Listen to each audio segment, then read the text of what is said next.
الحمد لله الذي خلق الإنسان وعلمه البيان وأنزل له القرآن وجعله شفاء وهدى ورحمة لذوي الإيقان ونشهد أن لا إله إلا الله وحده لا شريك له ونشهد أن سيدنا ومولانا محمدا عبده ورسوله أما بعد فأعوذ بالله من الشيطان الرجيم بسم الله الرحمن الرحيم قال الله تبارك وتعالى إن عدة الشهور عند الله 12 شهرا في كتاب الله يوم خلق السماوات والأرض منها 4 حرم وقال النبي صلى الله عليه وآله وسلم أفضل الصيام بعد رمضان شهر الله المحرم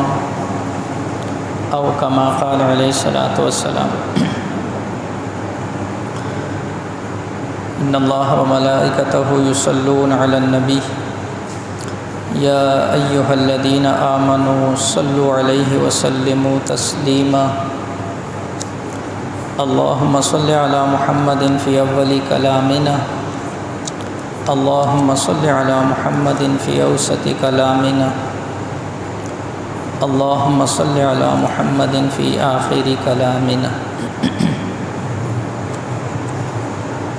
میرے دوستو بھائی عزیزو،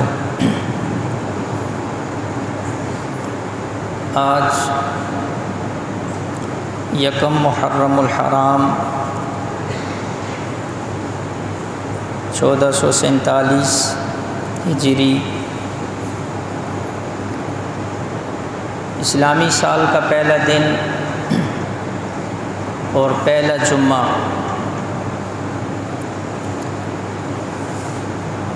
اس اعتبار سے چند اہم اور ضروری گزارشات عرض کرنی ہے۔ آپ کے سامنے پارہ نمبر 10 سورہ توبہ آیت نمبر 36 کا ایک حصہ تلاوت کیا ہے، جس کے اندر اللہ جل شانہ نے مہینوں کی تعداد کو عرض کیا ہے اور مہینوں کی تعداد ارشاد فرمانے کے بعد 4 مہینوں کو خاص طور پر ذکر کیا، منہا 4 حرم، کہ 12 مہینوں میں سے جو 4 مہینے ہیں یہ بڑی حرمت والے ہیں، قابل احترام ہیں، قابل تعظیم ہیں، عظمت والے ہیں، اور ان 4 مہینوں کو اللہ کے نبی صلی اللہ علیہ وآلہ وسلم نے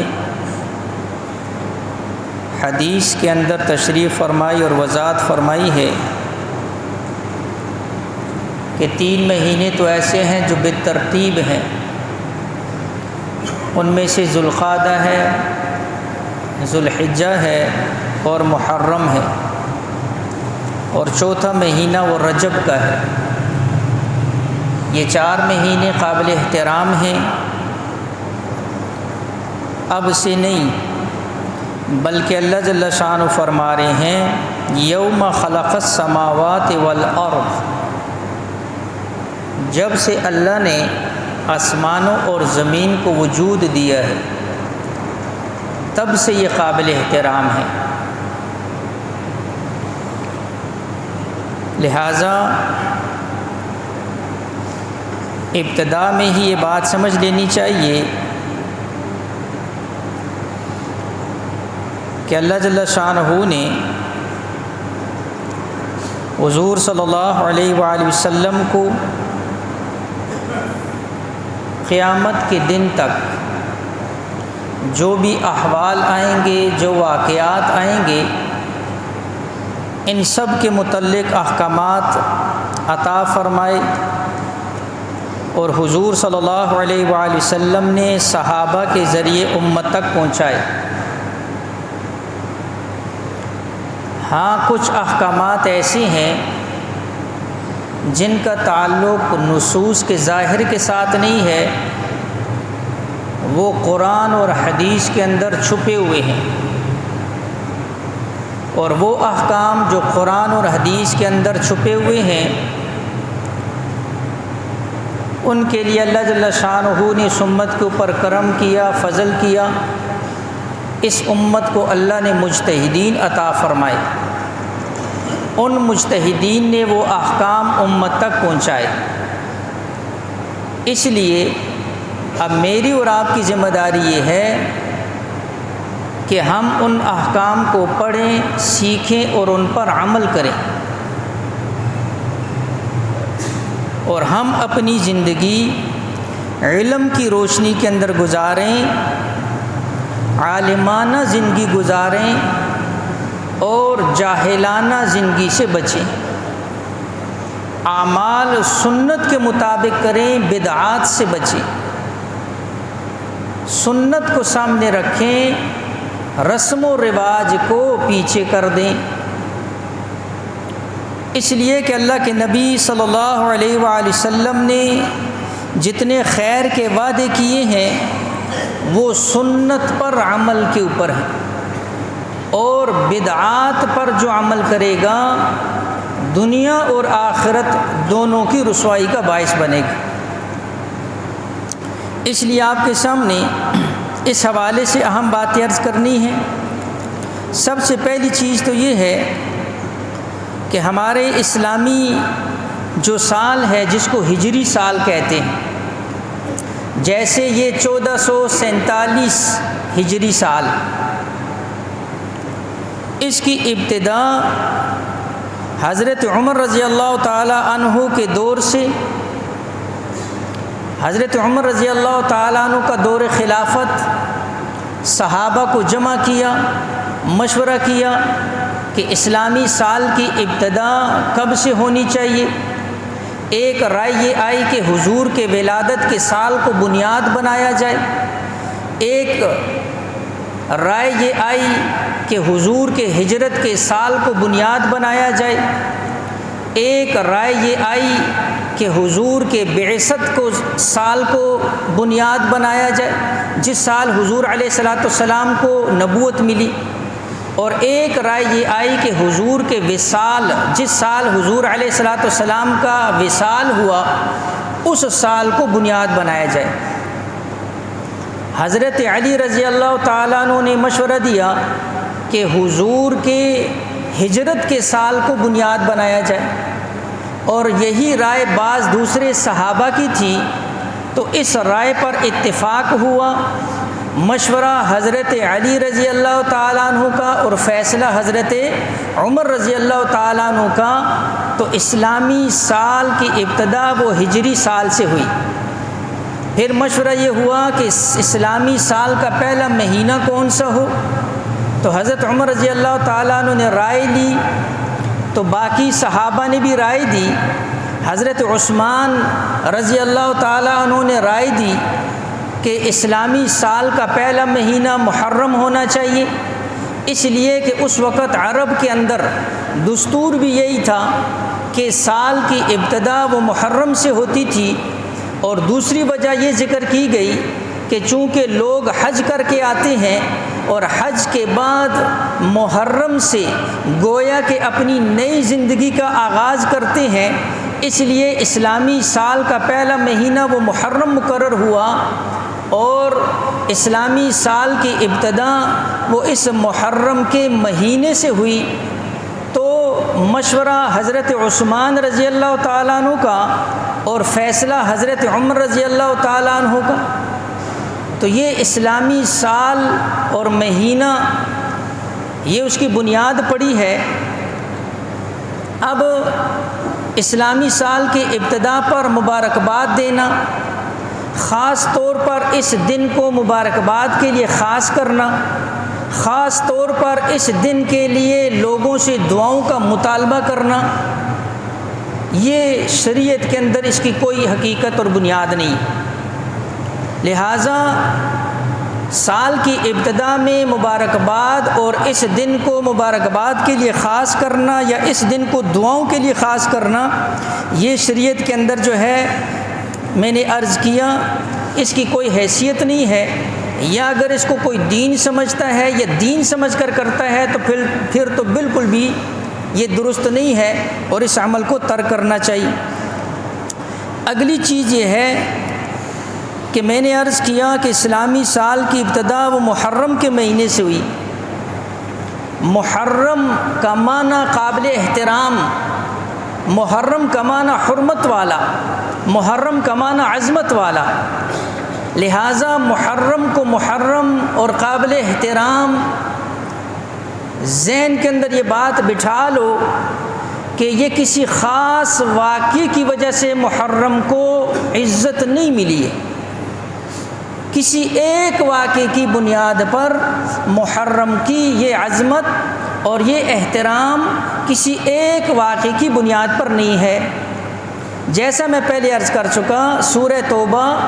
آیت نمبر 36 اللہ جل شانہ 4 مہینوں کی عظمت ذکر فرما رہے، 4 مہینوں کو اللہ نے قابل احترام کہا، اور وہ قابل احترام فرمائے جب سے یہ کائنات بنی ہے تب سے یہ مہینے قابل احترام ہیں، ان میں محرم والا مہینہ بھی شامل ہے، اس لیے محرم کو اللہ نے پہلے سے قابل احترام بنایا۔ کسی ایک واقعے کی بنیاد پر محرم قابل احترام نہیں بنا ہے، اور یہ بات اس لیے بھی ضروری ہے کہ دیکھو محرم کو اللہ کے نبی علیہ الصلاۃ والسلام نے ایک نہیں کئی روایتوں کے اندر، ابھی میں آپ کے سامنے پڑھوں گا، اللہ کے نبی علیہ الصلاۃ والسلام نے اس کو شہر اللہ کہا، اللہ کا مہینہ۔ جس طرح بیت اللہ اللہ کا گھر نسبت سے مقام مرتبہ اونچا ہو جاتا ہے، اسی طرح بیت اللہ کی نسبت جب اللہ کی طرف ہوئی، مسجد الحرام کی نسبت جب اللہ کی طرف ہوئی، تو اللہ کی طرف نسبت ہونے کی وجہ سے اللہ نے بیت اللہ کو بھی شرف عطا فرما دیا۔ مہینے سارے اللہ کے ہیں، لیکن محرم کی نسبت جب اللہ کی طرف ہوئی تو اس نسبت کی وجہ سے اللہ نے محرم کو باقی مہینوں سے بھی اونچا درجہ دے دیا،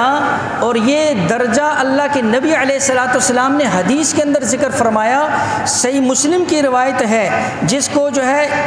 امام احمد نے بھی نقل کیا، اللہ کے نبی علیہ الصلاۃ والسلام فرماتے ہیں افضل الصیام بعد رمضان شہر اللہ المحرم، فرمایا اللہ کے ہاں رمضان کے بعد اگر کسی مہینے میں روزہ رکھنا سب سے زیادہ جو ہے فضیلت والا ہے، اللہ کو سب سے زیادہ پسند ہے، زیادہ درجے کے اعتبار سے ہے، شان کے اعتبار سے ہے، فضیلت کے اعتبار سے ہے، فرمایا شہر اللہ المحرم، تو وہ اللہ کے مہینہ محرم ہے کہ اس کے اندر کوئی بندہ روزہ رکھے۔ رمضان کے بعد روزہ رکھنے کے لیے سب سے افضل مہینہ فرمایا وہ محرم کا مہینہ ہے۔ اس میں 9-10 کا ذکر نہیں ہے، اس میں محرم کے مہینے کا ذکر ہے۔ اس لیے ذہن کے اندر رکھنا، ایک ہے 9 اور 10 کا روزہ یا عاشورہ کا روزہ، اس کی الگ فضیلت آئی ہے حدیث میں، ایک محرم کے سارے مہینے کے اندر روزہ رکھنا اس کی الگ فضیلت آئی۔ یہ حدیث امام مسلم نے اپنی کتاب کے اندر نقل کی اور امام احمد نے، لہٰذا اس حدیث کے اندر دیکھو اللہ کے نبی علیہ الصلاۃ والسلام محرم کو شہر اللہ کہہ رہے، اللہ کا مہینہ۔ اس سے بھی پتہ چلا کہ محرم کی فضیلت اللہ کے ہاں بہت زیادہ ہے، محرم بڑا قابل احترام ہے۔ تو اس سے یہ پتہ چلا کہ محرم کی عظمت کسی واقعے کی وجہ سے نہیں ہے، محرم کی عظمت کسی کی شہادت کے ساتھ بندھی ہوئی نہیں ہے، وہ الگ چیز ہے، یہ الگ چیز ہے۔ اور اسی طرح میں نے عرض کیا کہ اور بھی حدیث کے اندر آتا ہے، ایک حدیث کے اندر آتا ہے کہ حضرت علی رضی اللہ تعالیٰ عنہ سے سوال ہوا کہ رمضان کے بعد ہم کس مہینے کے اندر روزے زیادہ رکھیں؟ حضرت علی رضی اللہ تعالیٰ عنہ نے فرمایا میں اللہ کے نبی صلی اللہ علیہ وآلہ وسلم کی مجلس میں موجود تھا، ایک شخص آیا اور حضور علیہ الصلوۃ والسلام سے یہی سوال کیا کہ میں رمضان کے علاوہ کس مہینے کے اندر روزے رکھوں؟ تو اللہ کے نبی صلی اللہ علیہ وآلہ وسلم نے اس بندے کو یہ جواب دیا ان کنت صائما، اگر تو یہ چاہتا ہے کہ تو روزہ رکھنا چاہتا ہے شعراً بعد رمضان، رمضان کے علاوہ کسی اور روزے مہینے کے اندر تو روزہ رکھنا چاہتا ہے تو فرمایا فصم المحرم فإنہ شہر اللہ، تو تجھے چاہیے کہ تو محرم کے اندر روزہ رکھے اس لیے کہ یہ اللہ کا مہینہ ہے، وفیہ یومن تاب فیہ علی قوم ویتاب فیہ علی آخرین، فرمایا یہ ایسا مہینہ ہے، یہ ایسا مہینہ ہے جس کے اندر اللہ نے ایک قوم کی توبہ کو قبول کیا اور اللہ آئندہ دوسری قوم کی توبہ کو قبول کرے گا، یعنی اللہ کے نبی علیہ الصلوۃ والسلام وہ بنی اسرائیل کی توبہ کا یہاں پر ذکر فرمایا، یعنی اسی مہینے کے اندر اللہ نے بنی اسرائیل کی توبہ کو قبول کیا تھا، اللہ نے فرعون سے نجات عطا فرمائی تھی اور فرمایا اللہ اسی طرح دوسری قوم کی توبہ کو بھی قبول کرے گا۔ اور اس روایت کے اندر بھی جس کو امام ترمذی اور امام احمد نے ذکر کیا، اس کے اندر بھی اللہ کے نبی علیہ الصلوۃ والسلام اس مہینے کو شہر اللہ فرمایا اور فرمایا کہ رمضان کے بعد سب سے افضل روزے وہ محرم کے روزے ہیں۔ میں آپ کے سامنے عرض کر رہا ہوں کہ محرم کا جو مہینہ ہے یہ قابل احترام ہے، اور یہ قابل احترام اور اس کی حرمت اور عظمت یہ شروع سے ہے، اس کو اللہ جل شانہ نے قابل احترام فرمایا ہے۔ اس لیے چونکہ اس کو امام ترمذی نے نقل کیا تو ہمارے بہت بڑے عالم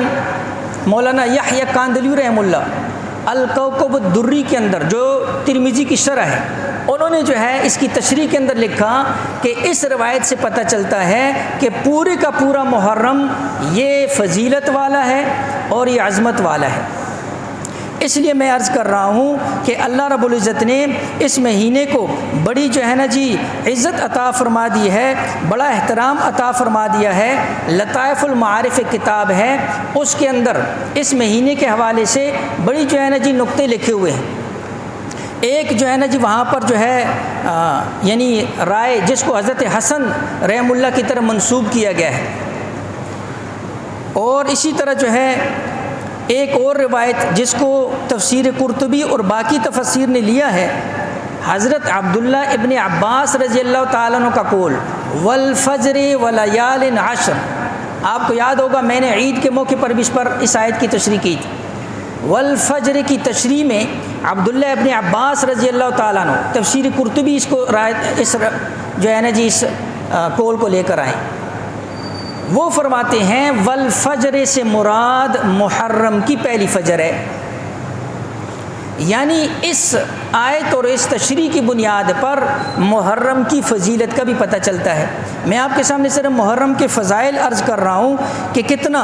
اسی طرح میں نے آپ کے سامنے جس کتاب کا ذکر کیا لطائف المعارف، اس کے اندر جو ہے نا جی یہ بات ابو عثمان رحم اللہ کی طرف منسوب ہے کہ ہمارے اسلاف 3 عشروں کا جو ہے نا جی بڑا لحاظ کرتے تھے، بڑی عظمت کرتے تھے، اور اس کے اندر بڑی عبادت کا جو ہے نا جی اہتمام کرتے تھے۔ سال میں 3 عشروں کا، ایک رمضان کے آخری عشرے کا، ایک جو ہے نا جی اسی طرح یہ ذی الحجہ کے پہلے عشرے کا، اور تیسرا محرم کے پہلے عشرے کا۔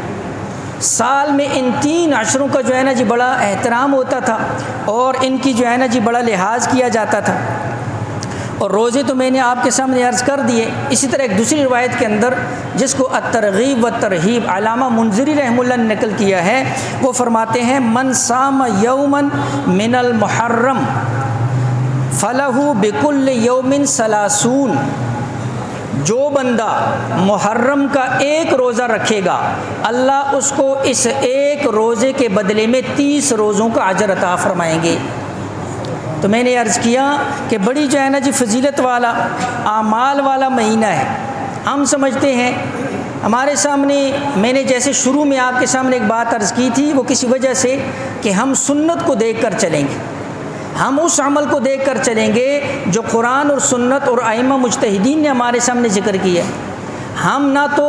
معاشرے کو دیکھ کر چلیں گے، نہ رسوم کو، رواج کو، برادری کو، نسبتوں کو، دوستوں کو، اٹھنے اور بیٹھنے کو، صحبتوں کو دیکھ کر نہیں چلیں گے۔ ہم یہ نہیں دیکھیں گے کہ ادھر والا گروہ زیادہ ہے اور ہم یہ کریں گے کہ لوگ کیا کہیں گے۔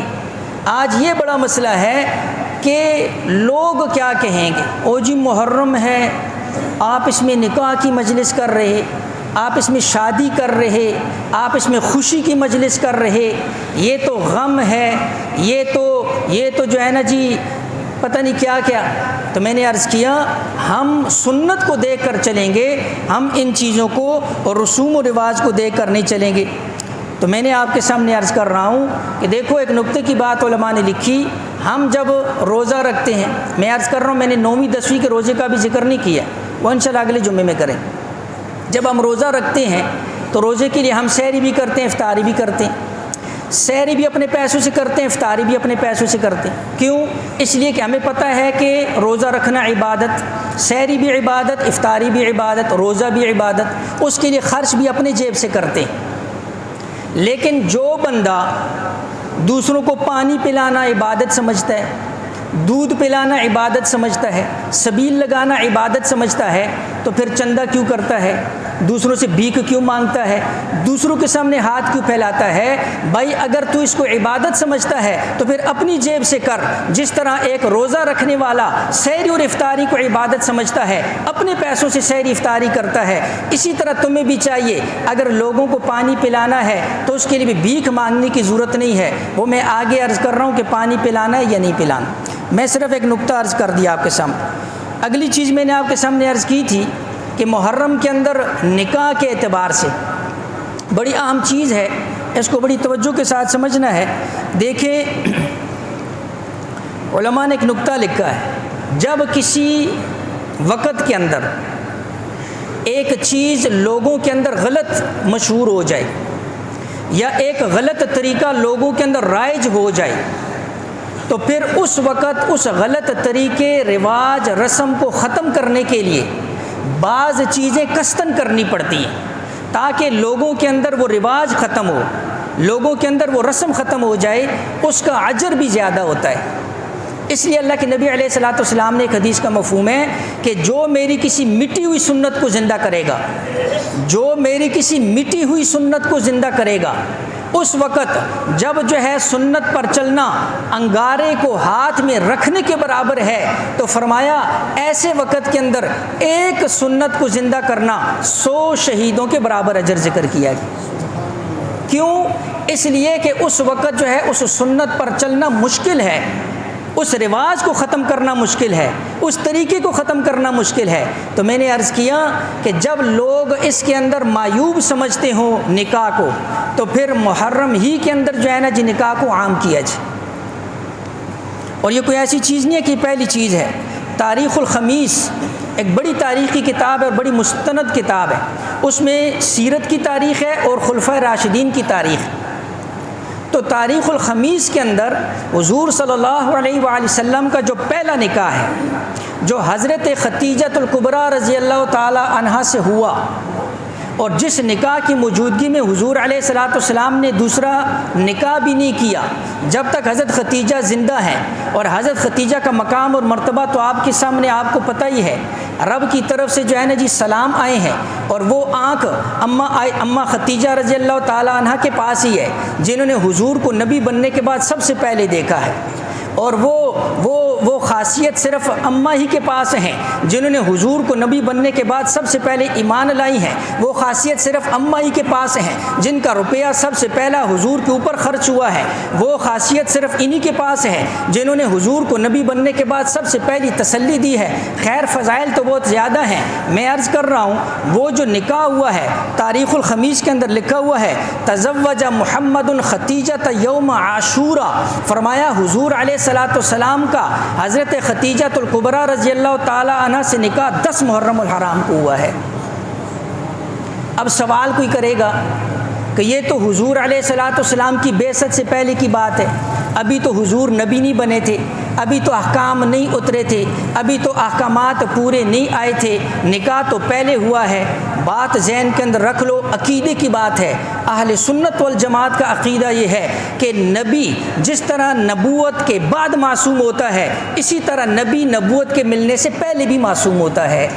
جس طرح نبی نبوت کے بعد ہر گناہ سے محفوظ ہوتا ہے، اسی طرح ہمارا عقیدہ ہے نبی نبوت سے ملنے سے پہلے بھی ہر گناہ سے محفوظ ہوتا ہے۔ اللہ جس طرح اس کی حفاظت نبوت کے بعد کرتا ہے، اسی طرح اللہ اس کی حفاظت نبوت سے پہلے بھی کرتا ہے۔ پہلے دن سے نبی معصوم ہوتا ہے، اسی لیے تو اللہ نے اس کے سر پر نبوت کا تاج سجانا ہوتا ہے۔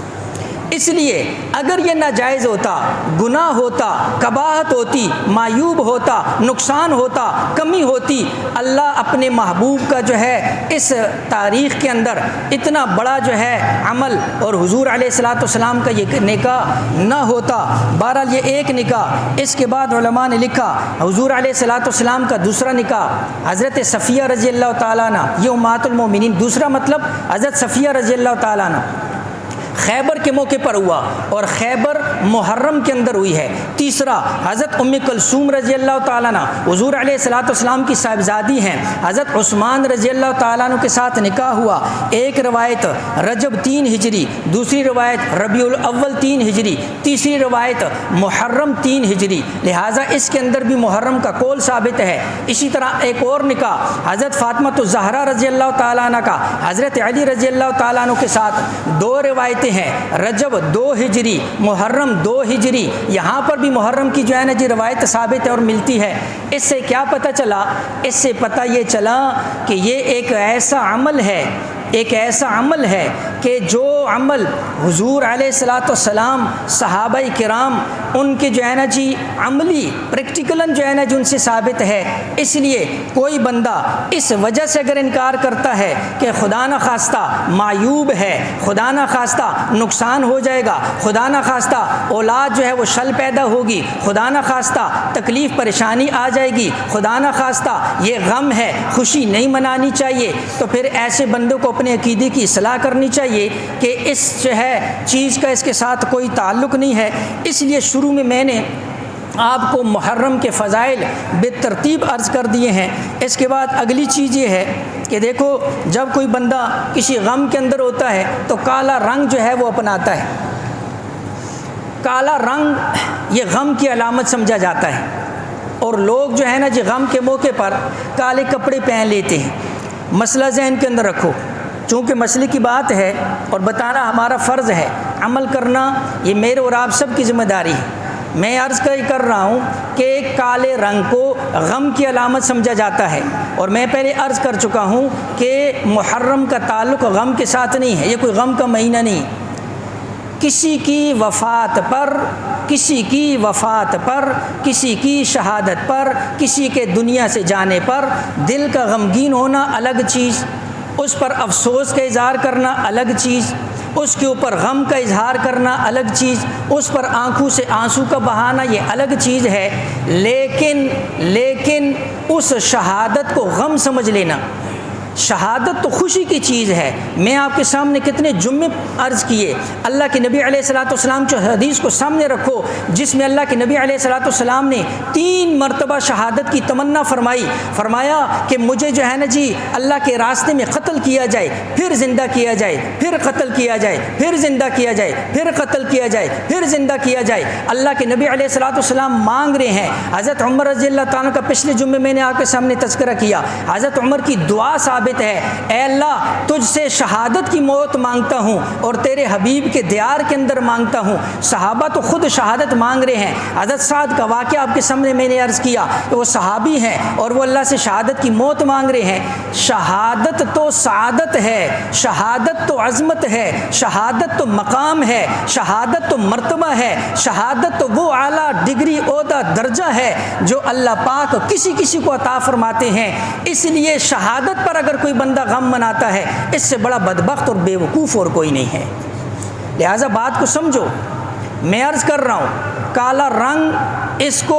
کو جو ہے نا جی کس کی علامت سمجھتے ہیں؟ غم کی علامت۔ اگر کوئی بندہ، مسئلہ سمجھو، میرے الفاظ کے اوپر غور کرو، اگر کوئی بندہ اس نیت سے، اگر کوئی بندہ مرد یا عورت اس نیت سے کالے کپڑے اس مہینے کے اندر پہنتا ہے کہ یہ مہینہ غم کا ہے، اگر کوئی مرد یا عورت کالے کپڑے اس نیت سے پہنتا ہے کہ غم کی وجہ سے یا غم کے اظہار کے لیے یا غم سمجھتے ہوئے، تو یہ کالے کپڑے پہننا مرد کے لیے عورت کے لیے دونوں کے لیے حرام ہے، حرام ہے۔ اور اگلی بات، اگر کوئی ویسے پہنتا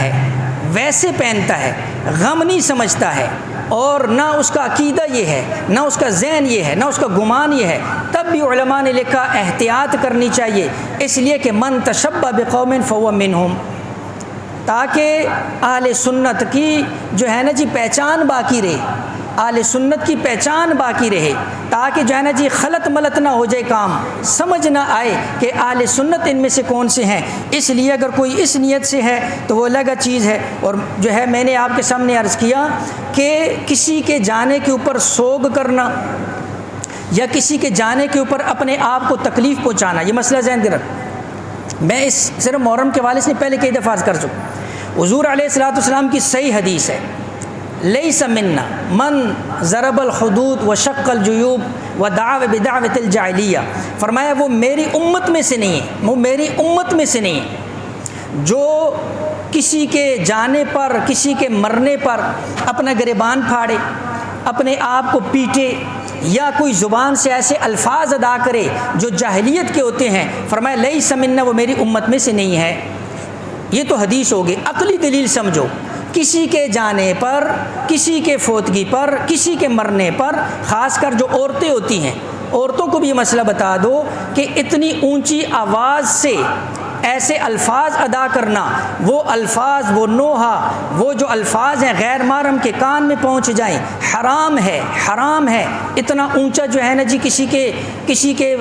کے جانے کے اوپر جو ہے نا جی اس طرح کا نوحہ یا اس طرح کا ماتم یا اس طرح کے الفاظ ادا کرنا، یہ میں عام اعتبار سے عرض کر رہا ہوں۔ اور اپنے آپ کو سینہ کو کودنا کوبنا اور اپنے گریبان کو جو ہے نا جی پھاڑنا،